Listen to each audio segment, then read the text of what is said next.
ಅಲಂಕರಣ ಶಿಲೆಗಳು. ಅಲಂಕರಣ ಶಿಲೆಗಳ ಉತ್ಪಾದನೆಯಲ್ಲೂ ಕರ್ನಾಟಕದ ಮುಂಚೂಣಿಯಲ್ಲಿದೆ. ರಾಜ್ಯದಲ್ಲಿ ಗ್ರಾನೈಟ್ ಉದ್ಯಮ ಲಾಭದಾಯಕವಾಗಿ ಪರಿಣಮಿಸಿದೆ. ವಿವಿಧ ಬಗೆಯ ಅಲಂಕರಣ ಶಿಲೆಗಳೆಂದರೆ ಗ್ರಾನೈಟ್, ಗ್ರಾಬೋ, ಡಾಲರೈಟ್, ನೈಸ್, ಚಾರ್ನೊಕೈಟ್ ಶಿಲೆಗಳು ಅಲಂಕರಣ ಶಿಲೆಗಳಾಗಿ ವಿದೇಶಗಳಲ್ಲೂ ಬೇಡಿಕೆ ಗಳಿಸಿವೆ. ರಾಜ್ಯದಲ್ಲಿ ಒಟ್ಟು 4200 ಕಿಲೋಮೀಟರ್ ಪ್ರದೇಶದಲ್ಲಿ ಅಲಂಕರಣ ಶಿಲೆಗಳು ಲಭ್ಯವೆಂದು ಸಮೀಕ್ಷೆಗಳು ದೃಢಪಡಿಸಿವೆ.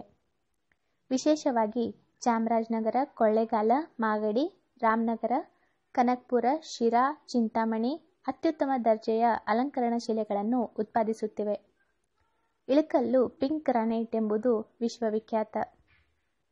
ಒಟ್ಟಾರೆಯಾಗಿ ರಾಜ್ಯದಲ್ಲಿ ಅಲಂಕರಣ ದರ್ಜೆಯ ಗ್ರಾನೈಟ್ ಉತ್ಪಾದನೆ 65.71 693,000 ಘನಮೀಟರ್ಗಳೆಂದು ಅಂದಾಜಿಸಲಾಗಿದೆ. ಮಣ್ಣು. ರಾಜ್ಯದ ಮಣ್ಣನ್ನು ಈ ರೀತಿಯಾಗಿ ವರ್ಗೀಕರಿಸಲಾಗಿದೆ. ಎಂಬಿಸಾಲ್ಸ್ ಮಣ್ಣು.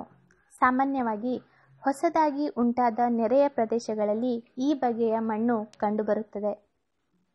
ಇನ್ಸೆಫ್ಟಿಸಾಲ್ ಇನ್ನೂ ಅಭಿವೃದ್ಧಿ ಹಂತದಲ್ಲಿರುವ ಮಣ್ಣು. ಮೋಲಿಸಾಲ್ಸ್ ಹುಲ್ಲುಗಾವಲು ಮಣ್ಣು. ಜೈವಿಕ ಪದಾರ್ಥದಿಂದ ಕೂಡಿದ ಗಾಢವರ್ಣದ ಮಣ್ಣು. ಸ್ಪೋಡೋಸಾಲ್ಸ್ ಮರಳು ಮಣ್ಣು ಅರಣ್ಯ ಪ್ರದೇಶದಲ್ಲಿ ಹೆಚ್ಚು ಕಂಡುಬರುತ್ತದೆ. ಇದರ ಬಿ ಪದರದಲ್ಲಿ ಜೈವಿಕ ಪದಾರ್ಥ, ಕಬ್ಬಿಣ ಮತ್ತು ಅಲ್ಯೂಮಿನಿಯಂ ಆಕ್ಸೈಡ್ ಹೆಚ್ಚು ಕಂಡುಬರುತ್ತವೆ. ಆಲ್ಫಿಸಾಲ್ಸ್ ಮಣ್ಣು ಹೆಚ್ಚು ಮಳೆ ಬೀಳುವ ಪ್ರದೇಶದಲ್ಲಿ ಅಭಿವೃದ್ಧಿಯಾಗುತ್ತದೆ. ಆಕ್ಸಿಸಾಲ್ಸ್ ಫಲವತ್ತಾದ ಆಮ್ಲೀಯ ಮಣ್ಣು. ಕಬ್ಬಿಣ, ಅಲ್ಯೂಮಿನಿಯಂ ಆಕ್ಸೈಡ್ಗಳಿಂದ ಸಮೃದ್ಧವಾದ ಹೆಚ್ಚು ಶಿಥಿಲಗೊಂಡ ಮಣ್ಣು. ಎರಿಡಿಸಾಲ್ಸ್ ಮರುಭೂಮಿಯ ಮಣ್ಣು. ಹೆಚ್ಚು ಕ್ಯಾಲ್ಸಿಯಂ ಮತ್ತು ಕಡಿಮೆ ಜೈವಿಕ ಪದಾರ್ಥಗಳು ಇದರ ಪ್ರಧಾನ ಲಕ್ಷಣ. ವರ್ಟಿಸಾಲ್ಸ್ ಜೇಡಿಮಣ್ಣು ಶುದ್ಧವಿದ್ದಾಗ ಹೆಚ್ಚು ಬಿರಿಯುತ್ತದೆ. ತೇವಾಂಶದಿಂದ ಕೂಡಿದ ಹಾಗೂ ಶುಷ್ಕ ವಾತಾವರಣದಲ್ಲಿ ಅಭಿವೃದ್ಧಿಯಾಗುತ್ತದೆ. ಅಂಡಿಸಾಲ್ಸ್ ಜ್ವಾಲಾಮುಖಿಯ ಮಣ್ಣು ಆಳಭಾಗದಲ್ಲಿ ಮೈದಳೆದಿರುತ್ತದೆ. ಕಬ್ಬಿಣ ಮತ್ತು ಅಲ್ಯೂಮಿನಿಯಂ ಹೆಚ್ಚಿನ ಪ್ರಮಾಣದಲ್ಲಿರುತ್ತದೆ. ಹಿಸ್ಟೋಸಾಲ್ಸ್ ಜೈವಿಕ ಪದಾರ್ಥದಿಂದಾದ ಮಣ್ಣು. ಜೌಗು ಮತ್ತು ತರಿ ಭೂಮಿಗಳಲ್ಲಿ ಹೆಚ್ಚು ಕಂಡುಬರುತ್ತವೆ. ಮಣ್ಣುಗಳು. ಮಣ್ಣುಗಳನ್ನು ಕೃಷಿ ಆಧಾರಿತವಾಗಿ ವಿವಿಧ ವಿಧಗಳಾಗಿ ವಿಂಗಡಿಸಲಾಗಿದೆ. ಅವುಗಳೆಂದರೆ ಕೆಂಪು ಮಣ್ಣು, ಲ್ಯಾಟರೈಟ್ ಮಣ್ಣು, ಮೆಕ್ಕಲು ಮಣ್ಣು, ಇಳಿಜಾರು ಮಣ್ಣು ಮತ್ತು ತೀರ ಪ್ರದೇಶದ ಮಣ್ಣು. ಕರ್ನಾಟಕದ ಜಲಸಂಪನ್ಮೂಲಗಳು. ಭಾರತದ ಮೇಲ್ಮೈ ಜಲಸಂಪನ್ಮೂಲದ ಪ್ರಮಾಣ 1.7 ಲಕ್ಷ ಮಿಲಿಯನ್ ಘನಮೀಟರ್. ಇದರಲ್ಲಿ ಕರ್ನಾಟಕದ ಪಾಲು ಸುಮಾರು 6%. ಇದರಲ್ಲಿ 40% ಪೂರ್ವವಾಹಿ ನದಿಗಳಿಂದಲೂ ಉಳಿದ ಭಾಗ ಪಶ್ಚಿಮವಾಹಿ ನದಿಗಳಿಂದಲೂ ಲಭ್ಯ. ಕರ್ನಾಟಕ ರಾಜ್ಯದಲ್ಲಿ ಪ್ರಮುಖವಾಗಿ 7 ನದಿಗಳು ಮತ್ತು ಅವುಗಳ ಉಪನದಿಗಳು ಹರಿಯುತ್ತವೆ. ಅವುಗಳೆಂದರೆ ಕೃಷ್ಣಾ, ಕಾವೇರಿ, ಗೋದಾವರಿ. ಪಶ್ಚಿಮವಾಹಿ ನದಿಗಳು ಉತ್ತರ ಪೆನ್ನಾರ್, ದಕ್ಷಿಣ ಪೆನ್ನಾರ್ ಮತ್ತು ಪಾಲಾರ್. ಕೃಷ್ಣಾ ನದಿ ಕೊಳ್ಳ. ಕೃಷ್ಣಾ ನದಿ ಜಲಾಶಯವು ಮಹಾರಾಷ್ಟ್ರದ 69,424 ಚದರ ಕಿಲೋಮೀಟರ್, ಕರ್ನಾಟಕದಲ್ಲಿ 1,13,271 ಚದರ ಕಿಲೋಮೀಟರ್ ಮತ್ತು ಆಂಧ್ರಪ್ರದೇಶದಲ್ಲಿ 76,252 ಚದರ ಕಿಲೋಮೀಟರ್ ರಾಜ್ಯಗಳಲ್ಲಿ ವ್ಯಾಪಿಸಿದ್ದು, ಕರ್ನಾಟಕದಲ್ಲಿ ಈ ನದಿಯ ಪಾತ್ರ ಉದ್ದ 483 ಕಿಲೋಮೀಟರ್. ಕೃಷ್ಣಾ ನದಿಯ ಉಪನದಿಗಳ ಪೈಕಿ ಪ್ರಮುಖವಾದ ತುಂಗಾ ನದಿ ಜಲಾಶಯವ ಪ್ರದೇಶವೇ ಅತಿದೊಡ್ಡದು. ಇದರ ವಿಸ್ತೀರ್ಣ 66,237 ಚದರ ಕಿಲೋಮೀಟರ್. ಕೃಷ್ಣಾ ನದಿಯ ಉಪನದಿಗಳು ಭೀಮಾ, ಕೊಯ್ನಾ, ಪಂಚಗಂಗಾ, ದೂದ್ಗಂಗಾ, ತುಂಗಭದ್ರಾ, ಹಿರಣ್ಯಕೇಶಿ, ಘಟಪ್ರಭಾ ಮತ್ತು ಮಲಪ್ರಭಾ ಒಟ್ಟು 18 ಜಿಲ್ಲೆಗಳನ್ನು ಒಳಗೊಂಡಿದೆ. ಅಂತೆಯೇ ರಾಜ್ಯದ 60% ಭೌಗೋಳಿಕ ಪ್ರದೇಶವನ್ನು ಒಳಗೊಳ್ಳುತ್ತದೆ. ಕೃಷ್ಣಾ ನದಿ. ಕೃಷ್ಣಾ ನದಿಯು ಅಂತರ್ರಾಜ್ಯ ನದಿಯಾಗಿದೆ. ಭಾರತದ ದಕ್ಷಿಣ ಪ್ರಸ್ಥಭೂಮಿಯ ಎರಡನೆಯ ದೊಡ್ಡ ನದಿಯಾಗಿದೆ. ಪಶ್ಚಿಮ ಘಟ್ಟದಲ್ಲಿ ಮಹಾರಾಷ್ಟ್ರದ ಮಹಾಬಲೇಶ್ವರದಲ್ಲಿ 1337 ಮೀಟರ್ ಎತ್ತರದಲ್ಲಿ ಹುಟ್ಟಿ ಪಶ್ಚಿಮದಿಂದ ಪೂರ್ವಕ್ಕೆ ಹರಿಯುತ್ತದೆ. ಕೃಷ್ಣಾ ನದಿಯು ಹರಿಯುವಂತಹ ರಾಜ್ಯಗಳು ಮಹಾರಾಷ್ಟ್ರ, ಕರ್ನಾಟಕ ಮತ್ತು ಆಂಧ್ರಪ್ರದೇಶ. ಹರಿಯುವಂತಹ ದೂರ 1400 ಕಿಲೋಮೀಟರ್. 47,866 ಚದರ ಕಿಲೋಮೀಟರ್ನಷ್ಟು ವಿಸ್ತೀರ್ಣದ ಅತಿ ದೊಡ್ಡ ಹರಿವಿನ ಪ್ರದೇಶವನ್ನು ಹೊಂದಿರುವ ತುಂಗಭದ್ರಾ ನದಿಯು ಕೃಷ್ಣೆಯ ಅತಿ ಮುಖ್ಯ ಉಪನದಿಯಾಗಿದೆ. ಕೃಷ್ಣಾ ನದಿಯು ಕರ್ನಾಟಕದ ಅತ್ಯಂತ ಉದ್ದನೆಯ ನದಿಯಾಗಿದೆ. ಕೃಷ್ಣಾ ನದಿಯು ಕರ್ನಾಟಕದಲ್ಲಿ 380 ಕಿಲೋಮೀಟರ್ ಉದ್ದ ಹರಿಯುತ್ತದೆ. ಘಟಪ್ರಭಾ ನದಿ. ಘಟಪ್ರಭಾ ನದಿಯು ಪಶ್ಚಿಮ ಘಟ್ಟದಲ್ಲಿ 884 ಮೀಟರ್ ಎತ್ತರದಲ್ಲಿ ಹುಟ್ಟುತ್ತದೆ. ಈ ನದಿಯು ಮಹಾರಾಷ್ಟ್ರದ ರತ್ನಗಿರಿ ಮತ್ತು ಕೊಲ್ಲಾಪುರ ಜಿಲ್ಲೆಗಳಲ್ಲಿ ಸುಮಾರು 59 ಕಿಲೋಮೀಟರ್ ಹರಿದು ಅನಂತರ ಕರ್ನಾಟಕ ರಾಜ್ಯದ ಬೆಳಗಾವಿಯನ್ನು ಸೇರುತ್ತದೆ. ಇದರ ಉಪನದಿಗಳು ಹಿರಣ್ಯಕೇಶಿ ಮತ್ತು ಮಾರ್ಕಂಡೇಯ. ಈ ನದಿಯು ಬೆಳಗಾವಿ ಜಿಲ್ಲೆಯ ಸುಂದರ ತಾಣವಾದ ಗೋಕಾಕ್ ಜಲಪಾತವನ್ನು ಸೃಷ್ಟಿಸಿದೆ. ಮಲಪ್ರಭಾ ನದಿ. ಮಲಪ್ರಭಾ ನದಿಯು ಕರ್ನಾಟಕದ ಬೆಳಗಾವಿ ಜಿಲ್ಲೆಯ ಜಾಂಬೋಟ ಎಂಬಲ್ಲಿ ಹುಟ್ಟುತ್ತದೆ. ಈ ನದಿಯು ಮೊದಲು ಪೂರ್ವ ದಿಕ್ಕಿಗೆ ಹರಿದು ತದನಂತರ ಈಶಾನ್ಯದ ಕಡೆಗೆ ಸಂಚರಿಸಿ ಕೃಷ್ಣೆಯನ್ನು ಸಂಧಿಸುತ್ತದೆ.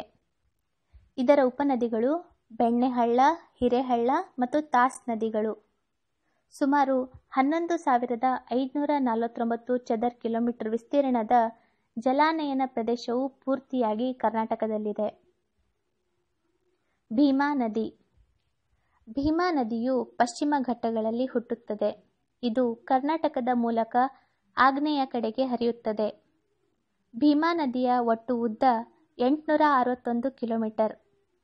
ಭೀಮಾ ನದಿಯು ಕರ್ನಾಟಕದಲ್ಲಿ 298 ಕಿಲೋಮೀಟರ್ ಉದ್ದದ ಹರಿವನ್ನು ಹೊಂದಿದೆ.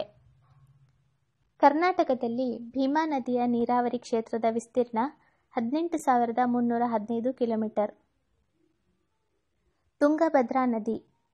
ಪಶ್ಚಿಮ ಘಟ್ಟಗಳ ಗಂಗಾ ಮೂಲದಲ್ಲಿ ಸುಮಾರು 1,198 ಮೀಟರ್ ಎತ್ತರದಲ್ಲಿ ಹುಟ್ಟುವ ತುಂಗಾ ಮತ್ತು ಭದ್ರಾ ಅವಳಿ ನದಿಗಳು ಶಿವಮೊಗ್ಗದ ಉತ್ತರದಲ್ಲಿ ಎರಡೂ ನದಿಗಳು ಸಂಧಿಸುತ್ತವೆ. ಕೃಷ್ಣಾ ನದಿಯ ಬಹುಮುಖ್ಯ ಉಪನದಿ ತುಂಗಭದ್ರಾ. ತುಂಗಭದ್ರಾ ನದಿಯು ಹರಿಯುವಂತಹ ರಾಜ್ಯಗಳು ಕರ್ನಾಟಕ ಮತ್ತು ಆಂಧ್ರಪ್ರದೇಶ. ತುಂಗಭದ್ರಾ ನದಿಯ ಉಪನದಿ ವರದಾ.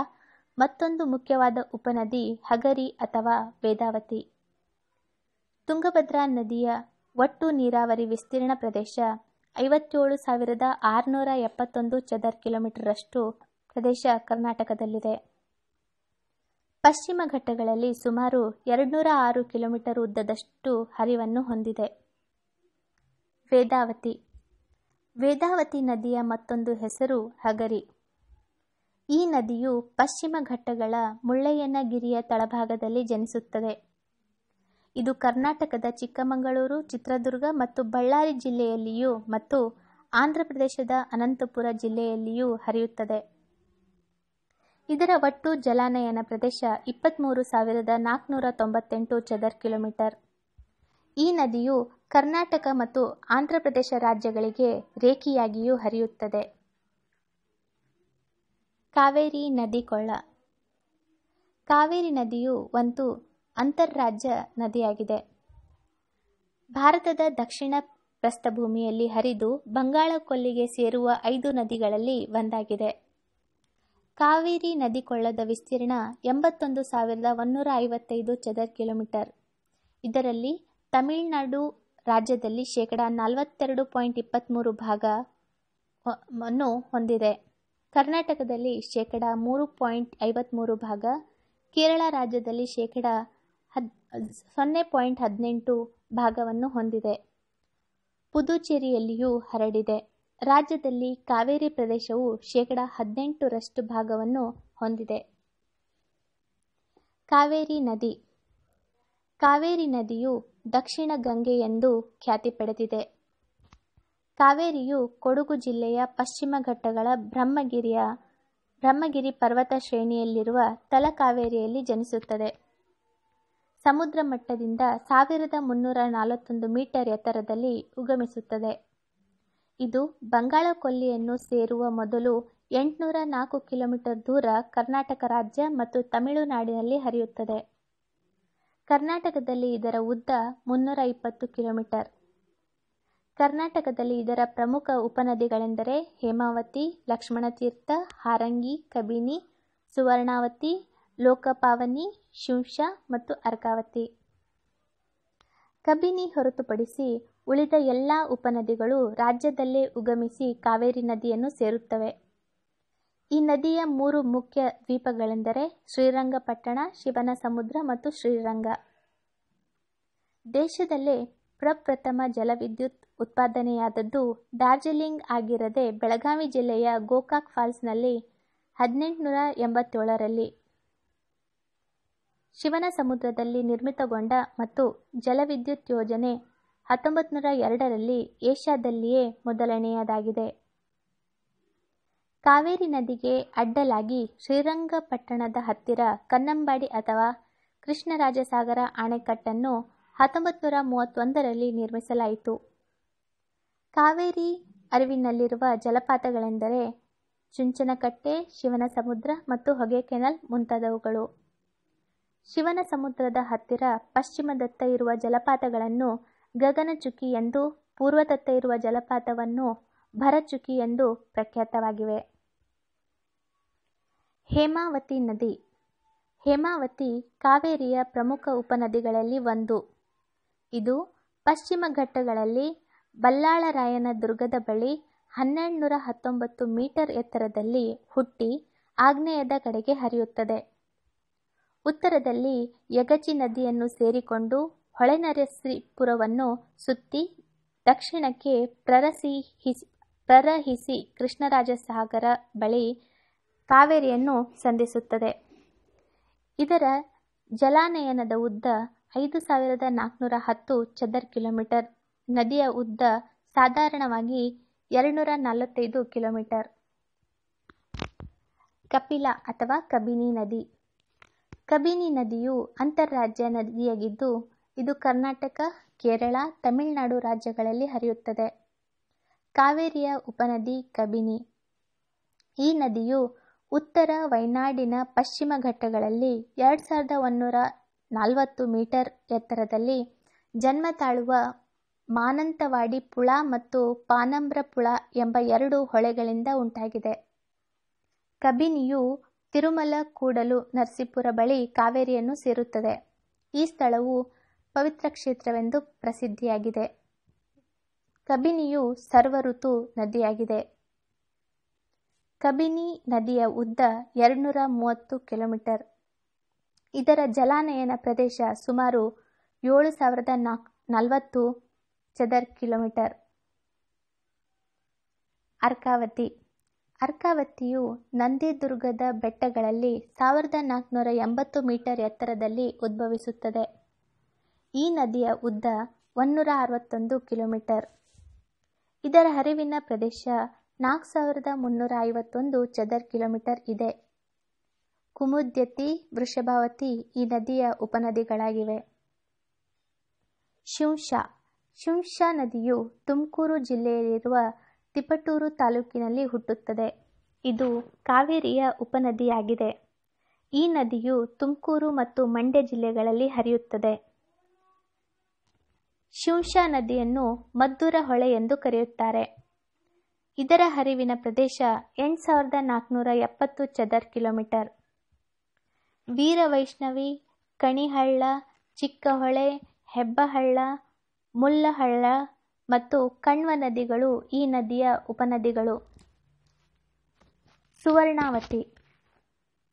ಸುವರ್ಣಾವತಿ ನದಿಯು ಕಾವೇರಿಯ ಉಪನದಿಯಾಗಿದೆ. ಈ ನದಿಯನ್ನು ಹೊನ್ನು ಹೊಳೆ ಎಂಬ ಹೆಸರಿನಿಂದ ಕರೆಯುತ್ತಾರೆ. ಉಗಮ ಸ್ಥಾನ ಮೈಸೂರು ಜಿಲ್ಲೆಯ ಗಜಹಟ್ಟಿ. ಹರಿಯುವಂತಹ ಸ್ಥಳಗಳು ಚಾಮರಾಜನಗರ, ಯಳಂದೂರು ಮತ್ತು ಕೊಳ್ಳೇಗಾಲ. ಈ ನದಿಯು ಕರ್ನಾಟಕದ ಮತ್ತು ತಮಿಳುನಾಡು ರಾಜ್ಯದ ಪ್ರದೇಶವನ್ನು ಒಳಗೊಂಡಿದೆ. ಇದರ ಹರಿವಿನ ಪ್ರದೇಶ 1787 ಚದರ್ ಕಿಲೋಮೀಟರ್. ಈ ನದಿಯು ಕಕ್ಕೂರು ಬಳಿ ಕಾವೇರಿ ನದಿಯೊಂದಿಗೆ ಸಂಗಮವಾಗುವುದು. ಲಕ್ಷ್ಮಣ ತೀರ್ಥ. ಲಕ್ಷ್ಮಣ ತೀರ್ಥ ನದಿಯು ಕೊಡಗು ಜಿಲ್ಲೆಯ ಬ್ರಹ್ಮಗಿರಿಯ ದೇವಸಿ ಬೆಟ್ಟದಲ್ಲಿ ಉಗಮಿಸುತ್ತದೆ. ಇದರ ಎತ್ತರ ಸಮುದ್ರ ಮಟ್ಟದಿಂದ ಸುಮಾರು 1950 ಮೀಟರ್ ಎತ್ತರ. ರಾಮತೀರ್ಥ 7 ಕೆರೆಹೊಳೆ ನದಿಗಳು ಈ ನದಿಯ ಉಪನದಿಗಳು. ಇರುಪು ಎಂಬ ಸ್ಥಳದಲ್ಲಿ ಈ ನದಿಯು ಜಲಪಾತ ಉಂಟುಮಾಡುತ್ತದೆ. ಹುಣಸೂರು, ಕೃಷ್ಣರಾಜನಗರ ತಾಲೂಕುಗಳ ಮೂಲಕ ಹರಿದು ಕಾವೇರಿ ನದಿಯನ್ನು ಸೇರುತ್ತದೆ. ಗೋದಾವರಿ ಜಲಾನಯನ ಪ್ರದೇಶ. ಗೋದಾವರಿ ನದಿಯು ಮಹಾರಾಷ್ಟ್ರ ರಾಜ್ಯದ ನಾಸಿಕ್ ಜಿಲ್ಲೆಯಲ್ಲಿ ಉಗಮಿಸುತ್ತದೆ. ಮಹಾರಾಷ್ಟ್ರ ಮತ್ತು ಆಂಧ್ರಪ್ರದೇಶ ರಾಜ್ಯಗಳಲ್ಲಿ 1465 ಕಿಲೋಮೀಟರ್ ದೂರ ಹರಿದು ಬಂಗಾಳ ಕೊಲ್ಲಿಯನ್ನು ಸೇರುತ್ತದೆ. ಗೋದಾವರಿ ನದಿಯು ಒಟ್ಟು 3,12,813 ಚದರ್ ಕಿಲೋಮೀಟರ್ ಜಲಾನಯನ ಪ್ರದೇಶವನ್ನು ಹೊಂದಿದೆ. ಈ ನದಿಯು ಮಹಾರಾಷ್ಟ್ರ, ಮಧ್ಯಪ್ರದೇಶ, ಛತ್ತೀಸ್ಗಢ, ಕರ್ನಾಟಕ, ಆಂಧ್ರಪ್ರದೇಶ ಮತ್ತು ಒರಿಸ್ಸಾ ರಾಜ್ಯಗಳನ್ನು ಹೊಂದಿದೆ. ಗೋದಾವರಿ ನದಿಯ ಉಪನದಿ ಮಂಜ್ರಾ. ಗೋದಾವರಿಯು ರಾಜ್ಯದಲ್ಲಿ ಬಿದರೆ ಜಿಲ್ಲೆಯಲ್ಲಿ ಹರಿಯುತ್ತದೆ. ಮಂಜ್ರಾ ನದಿಯು ಗೋದಾವರಿ ನದಿಯ ಪ್ರಮುಖ ಉಪನದಿ. ಇದು ಮಹಾರಾಷ್ಟ್ರ ರಾಜ್ಯದ ಜಿಲ್ಲೆಯ ಬಾಲಾಘಾಟ್ ಬೆಟ್ಟಗಳ ಸಾಲಿನಲ್ಲಿ ಉಗಮವಾಗುತ್ತಿದೆ. ಈ ನದಿಯು ಮಹಾರಾಷ್ಟ್ರ, ಕರ್ನಾಟಕ ಮತ್ತು ಆಂಧ್ರಪ್ರದೇಶ ರಾಜ್ಯಗಳಲ್ಲಿ ಹರಿಯುತ್ತದೆ. ಕಾರಂಜಾ. ಬಿದಿರೆ ಜಿಲ್ಲೆಯಲ್ಲಿ ಹರಿಯುವ ಕಾರಂಜಾ ನದಿಯು ಮಂಜ್ರಾದ ಮುಖ್ಯ ಉಪನದಿಗಳಲ್ಲಿ ಒಂದು. ಇದು ಆಂಧ್ರಪ್ರದೇಶದ ಮೆಡಕ್ ಜಿಲ್ಲೆಯ ಖೀರಹಳ್ಳಿಯ ಬಳಿ ಸುಮಾರು 670 ಮೀಟರ್ ಎತ್ತರದಲ್ಲಿ ಜನಿಸುತ್ತದೆ. ಪೆನ್ನಾರ್ ಮತ್ತು ಪಾಲಾರ್ ಕಣಿವೆಗಳು. ಉತ್ತರ ಪೆನ್ನಾರ್, ದಕ್ಷಿಣ ಪೆನ್ನಾರ್ ಮತ್ತು ಪಾಲಾರ್ ನದಿಗಳು ತುಮಕೂರು, ಬೆಂಗಳೂರು ಮತ್ತು ಕೋಲಾರ ಜಿಲ್ಲೆಗಳಲ್ಲಿ ಹರಿಯುವಂತಹ ನದಿ ಕಣಿವೆಗಳಾಗಿವೆ. ಉತ್ತರ ಪಿನಾಕಿನಿ. ಕರ್ನಾಟಕ ಮತ್ತು ಆಂಧ್ರಪ್ರದೇಶಗಳಲ್ಲಿ ಹರಿಯುವ ಅಂತರ್ರಾಜ್ಯ ನದಿಯಾದ ಉತ್ತರ ಪಿನಾಕಿನಿ ಕರ್ನಾಟಕದ ನಂದಿದುರ್ಗ ಶ್ರೇಣಿಯಲ್ಲಿನ ಚೆನ್ನಕೇಶವ ಬೆಟ್ಟಗಳಲ್ಲಿ ಜನಿಸುತ್ತದೆ. ಪೆನ್ನಾರ್ ಎಂಬುದು ಈ ನದಿಯ ಮತ್ತೊಂದು ಹೆಸರಾಗಿದೆ. ಈ ನದಿಯು ಕೋಲಾರ ಮತ್ತು ತುಮಕೂರು ಜಿಲ್ಲೆಗಳ ಮಾರ್ಗವಾಗಿ ಆಂಧ್ರಪ್ರದೇಶದ ಅನಂತಪುರ ಜಿಲ್ಲೆಯ ಹಿಂದೂಪುರ ಮತ್ತು ಪೆನಗೊಂಡ ತಾಲೂಕುಗಳಲ್ಲೂ ಹರಿಯುತ್ತದೆ. ಕರ್ನಾಟಕದಲ್ಲಿ ಇದರ ಉಪನದಿಗಳು ತುಮಕೂರು ಜಿಲ್ಲೆಯ ಜಯಮಂಗಲಿ, ಕೋಲಾರ ಜಿಲ್ಲೆಯ ಚಿತ್ರಾವತಿ ಮತ್ತು ಪಾಪಾಗ್ನಿ. ದಕ್ಷಿಣ ಪಿನಾಕಿನಿ. ಇದೊಂದು ಅಂತರ್ರಾಜ್ಯ ನದಿಯಾಗಿದೆ. ದಕ್ಷಿಣ ಪಿನಾಕಿನಿಯು ಹಾರ್ವಶೆಟ್ಟಿಹಳ್ಳಿಯ ಬಳಿ ನಂದಿದುರ್ಗದಲ್ಲಿ ಹುಟ್ಟುತ್ತದೆ. ಈ ನದಿಯು ಕರ್ನಾಟಕ, ತಮಿಳುನಾಡು ಮತ್ತು ಕೇಂದ್ರಾಡಳಿತ ಪ್ರದೇಶವಾದ ಪುದುಚೇರಿಗಳಲ್ಲಿ ಹರಿಯುತ್ತದೆ. ತಮಿಳುನಾಡಿನಲ್ಲಿ ಈ ನದಿಯನ್ನು ಪೊನ್ನೆಯಾರ್ ಎಂದು ಕರೆಯುವರು. ಕಡಲೂರ ಬಳಿ ಬಂಗಾಳ ಕೊಲ್ಲಿಯನ್ನು ಸೇರುತ್ತದೆ. ಪಾಲಾರ್. ಕೋಲಾರ ಜಿಲ್ಲೆಯ ತಳಗವಾರಹಳ್ಳಿಯ ಆಚೆಗಿನ ನಂದಿದುರ್ಗ ಬೆಟ್ಟಗಳ ಸಾಲಿನಲ್ಲಿ ಹುಟ್ಟುತ್ತದೆ. ಈ ನದಿಯು ಕರ್ನಾಟಕ, ಆಂಧ್ರಪ್ರದೇಶ ಮತ್ತು ತಮಿಳುನಾಡಿನಲ್ಲಿ ಹರಿಯುತ್ತದೆ. ತಮಿಳುನಾಡಿನ ಮದ್ರಾಸ್ ಬಳಿ ಬಂಗಾಳ ಕೊಲ್ಲಿಯನ್ನು ಸೇರುತ್ತದೆ. ಪಶ್ಚಿಮವಾಹಿ ನದಿಗಳು. ರಾಜ್ಯದಲ್ಲಿ ಅನೇಕ ನದಿಗಳು ಪಶ್ಚಿಮದಲ್ಲಿ ಹುಟ್ಟಿ ಪಶ್ಚಿಮವಾಹಿಯಾಗಿ ಹರಿದು ಅರಬ್ಬಿ ಸಮುದ್ರವನ್ನು ಸೇರುತ್ತವೆ. ಸಾಮಾನ್ಯವಾಗಿ ಸಮುದ್ರ ಮಟ್ಟದಿಂದ 400 ರಿಂದ 1600 ಮೀಟರ್ ಎತ್ತರದಲ್ಲಿ ಈ ನದಿಗಳು ಹುಟ್ಟಿ ಅರಬ್ಬಿ ಸಮುದ್ರವನ್ನು ಸೇರುವ ಮೊದಲು 50 ರಿಂದ 300 ಕಿಲೋಮೀಟರ್ ದೂರದವರೆಗೆ ಪ್ರವಹಿಸುತ್ತವೆ. ಪಶ್ಚಿಮವಾಹಿ ನದಿಗಳ ಒಟ್ಟು ಜಲಾನಯನ ಪ್ರದೇಶದ ಕ್ಷೇತ್ರ 26,214 ಚದರ್ ಕಿಲೋಮೀಟರ್. ಇವುಗಳು ಸರಾಸರಿ ವರ್ಷದಲ್ಲಿ 5,700 ಘನ ಮೀಟರ್ಗಳು. ನೇತ್ರಾವತಿ. ನೇತ್ರಾವತಿ ನದಿಯು ದಕ್ಷಿಣ ಕನ್ನಡ ಜಿಲ್ಲೆಯ ಅತ್ಯಂತ ದೊಡ್ಡ ನದಿ. ಈ ನದಿಯು ದಕ್ಷಿಣ ಕನ್ನಡ ಬಲ್ಲಾಳರಾಯನ ದುರ್ಗದಲ್ಲಿ ಸಮುದ್ರ ಮಟ್ಟದಿಂದ 1000 ಮೀಟರ್ ಎತ್ತರದಲ್ಲಿ ಹುಟ್ಟಿ ಒಟ್ಟು 103 ಕಿಲೋಮೀಟರ್ ದೂರ ಹರಿಯುತ್ತದೆ. ಇದರ ಜಲಾನಯನ ಪ್ರದೇಶ 3222 ಚದರ್ ಕಿಲೋಮೀಟರ್ ಆಗಿದೆ.